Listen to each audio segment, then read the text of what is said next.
Salam harmoni. Hai semua, perkenalkan nama saya Putu Dia Kirana Purnama Dewi dengan NIM 2529061002. Pada mata kuliah Trihita Karana ini, saya akan menyajikan materi tentang implementasi nilai Trihita Karana dalam tata ruang suatu wilayah dan integrasinya ke dalam kurikulum dan pengajaran SMA. Di era globalisasi ini, banyak sekali kita menemui tantangan karena di zaman ini semua serba digital yang diidentikan dengan teknologi. Teknologi memang akan berkembang terus-menerus dan semakin maju, namun di sisi lain, teknologi ini dapat menyebabkan keterasingan dan menjauhkan individu dari nilai spiritualitas serta lingkungan.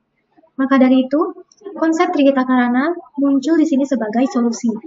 Nah, Trihita Karana mengajarkan bahwa kemajuan yang sesungguhnya harus diukur bukan hanya dari pencapaian material atau prestasi, melainkan dari keseimbangan. Di mana di Trihita Karana ini kita diajarkan 3 keseimbangan.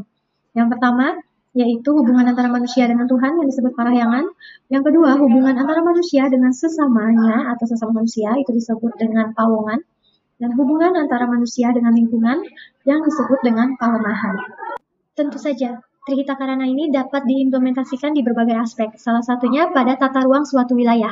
Nah, pada tata ruang suatu wilayah, di sini saya sudah mengelompokkan nilai Trihita Karananya menjadi parahyangan, pawongan, dan palemahan. Kita akan bahas satu persatu implementasi nilai THK dalam tata ruang suatu wilayah. Nah, yang parahyangan, pastinya di sini terkait dengan tata letak bangunan. Jadi tata letak bangunan atau kawasan agar selalu menghadap ke arah gunung atau tempat suci. Karena di area parahyangan ini merupakan area yang paling suci. Jadi usahakan bangunannya itu terletak menghadap ke arah gunung. Nah, yang kedua, membatasi zona di sekitar pura, pelinggih atau balai banjar dari fungsi yang tidak sesuai. Misalnya, bangunan komersil atau tinggi. Makanya kalau kamu sering jalan-jalan ke Bali, pasti memperhatikan bahwa Padmasana, pelinggih, ataupun pura, itu pasti posisinya berada di atas, apalagi yang rumahnya lantai 2. Biasanya meletakkan Padmasana atau pelinggihnya itu di lantai teratas, karena dianggap posisi yang paling suci. Dan ingat, menghadapnya harus ke arah gunung atau kaja. Nah, yang ketiga, memastikan ada alokasi ruang khusus untuk ritual atau upacara keagamaan, baik itu di sekolah atau di wilayah. Misalnya, di Padmasana juga wajib ada, di sekolah wajib ada yang namanya Padmasana. Nah, yang kedua, yaitu pawongan. Nah, kalau pawongan kan hubungan antara manusia dengan manusia, kita kaitkan dengan tata ruang suatu wilayah. Nah, kalau dikaitkan dengan tata ruang, berarti di sini harus ada aksesibilitas ruang publik, baik itu sekolah, pasar, puskesmas, intinya ruang publik itu ruang yang bisa diakses oleh banyak orang. Jadi ini agar dapat dijangkau secara setara oleh semua kelompok masyarakat tanpa memandang status sosial. Nah, yang kedua, yaitu merancang ulang wantilan atau balai banjar sesuai dengan fungsi yang relevan bagi para generasi muda. Nah, yang ketiga, yaitu menerapkan proporsi tradisional atau yang sering kita dengar dengan istilah Asta Kosala Kosali, agar bangunan itu dapat selaras dengan identitas budaya lokal, yaitu berbasis Trihita Karana. Nah, yang ketiga, palemahan. Nah, di palemahan ini hubungan antara manusia dengan lingkungan. Lingkungan ini bisa alam, salah satu contohnya. Nah, di sini tata ruang suatu wilayah yang bisa diambil nilainya, yaitu merancang zonasi yang memprioritaskan fungsi ekologis, yaitu fungsi lingkungan, seperti membuat taman, area resapan, atau kebun sekolah yang mendukung keanekaragaman hayati. Jadi selain di sekolah juga di rumah kita perlu yang namanya membuat kebun, taman, ataupun area resapan, agar nantinya pada saat terjadi hujan deras, rumah kita itu tidak kebanjiran. Nah, yang kedua, yaitu merancang sistem panen air hujan di sekolah. Ini untuk mencegah terjadinya bencana alam banjir yang sering terjadi di Bali akhir-akhir ini. Nah, yang ketiga, yaitu menerapkan material lokal dan desain arsitektur yang memanfaatkan ventilasi alami. Karena kita sebagai manusia itu kan menghirup oksigen dan melepaskan karbon dioksida. Maka dari itu diperlukan yang namanya ventilasi agar kita bisa tetap bernafas dengan baik. Dan di sini juga perlu juga energi terbarukan untuk meminimalkan jejak ekologis. Seperti itu, implementasi nilai THK dalam tata ruang suatu wilayah, sekarang kita akan mengintegrasikannya ke dalam kurikulum dan pengajaran di SMA. Kalau yang video sebelumnya itu kan pengajaran di SMP. Nah, bedanya kalau di SMP dan SMA, SMA ini ruang lingkupnya lebih luas. Jadi tidak hanya di ruang lingkup sekolah, namun juga kegiatannya akan dilibatkan di luar sekolah. Jadi bekerja sama atau berkolaborasi dengan beberapa pihak, terutama dalam kegiatan kokurikuler. Nah, kita akan mulai dulu. Kalau kurikulum merdeka, itu kan ada yang namanya intrakurikuler, ekstrakurikuler, dan kokurikuler.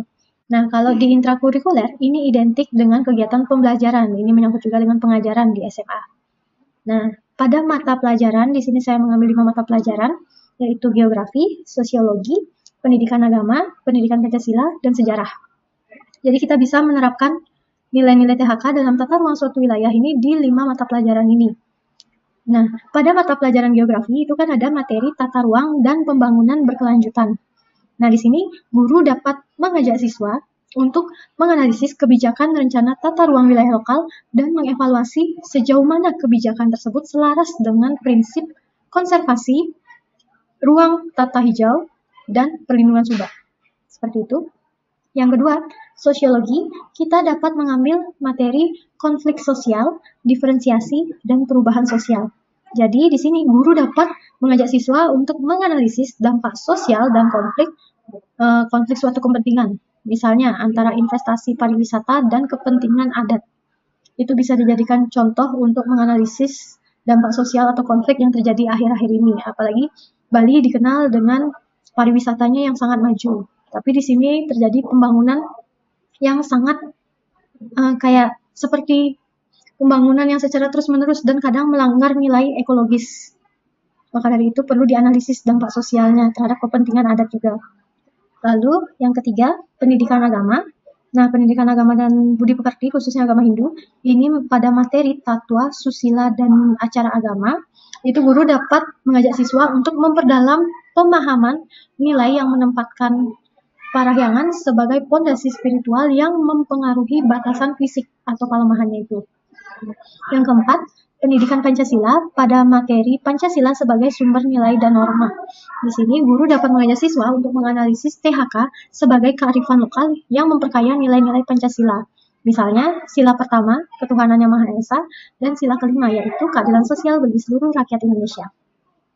Nah, yang kelima, pada mata pelajaran sejarah, khususnya di materi sejarah lokal dan perubahan budaya, guru dapat mengajak siswa untuk menganalisis evolusi sistem tata ruang di Bali, misalkan subak ataupun arsitektur tradisional dari masa ke masa, sebagai respon terhadap lingkungan dan struktur sosial.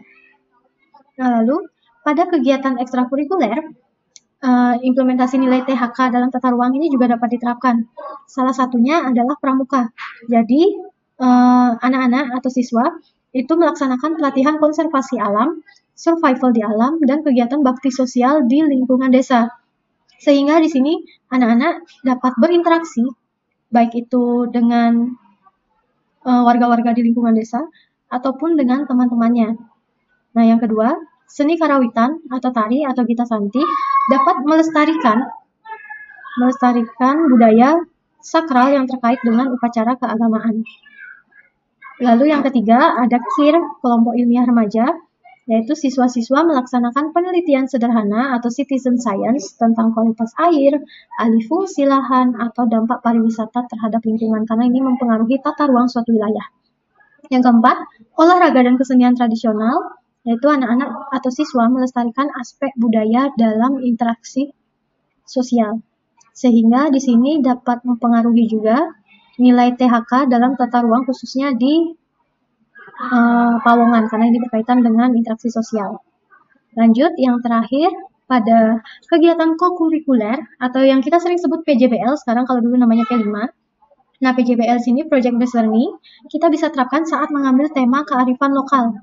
Jadi, proyek yang bisa kita ambil di tingkat SMA adalah revitalisasi palemahan adat, perancangan market tata ruang berbasis THK di desa A atau desa B atau desa C. Jadi, bisa pilih satu desa untuk diadakan suatu proyek. Nah, jadi di sini siswa itu melakukan survei tata ruang desa, mewawancarai tokoh adat, dan merancang market atau mini master plan yang mempertahankan kawasan suci dan lahan hijau produktif yang masih bisa dimanfaatkan.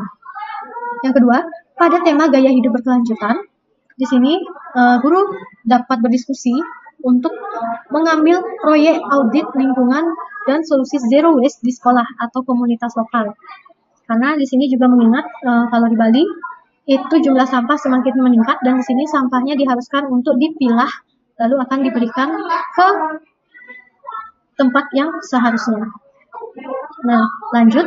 Di sini pada proyek audit lingkungan dan solusi zero waste di sekolah atau komunitas lokal, siswa diajak untuk menganalisis praktik pengelolaan sampah dan pemanfaatan lahan di lingkungan sekolah atau komunitas, lalu menciptakan solusi untuk mengurangi kerusakan lingkungan. Lanjut, yang ketiga, yaitu pada tema Bhinneka Tunggal Ika, kita dapat mengambil proyek sistem nilai komunitas dan adaptasi perubahan sosial, di mana di sini siswa menganalisis bagaimana nilai Trihita Karana membantu komunitas, khususnya komunitas adat dalam beradaptasi terhadap urbanisasi dan menjaga kerukunan antar umat beragama atau pendatang.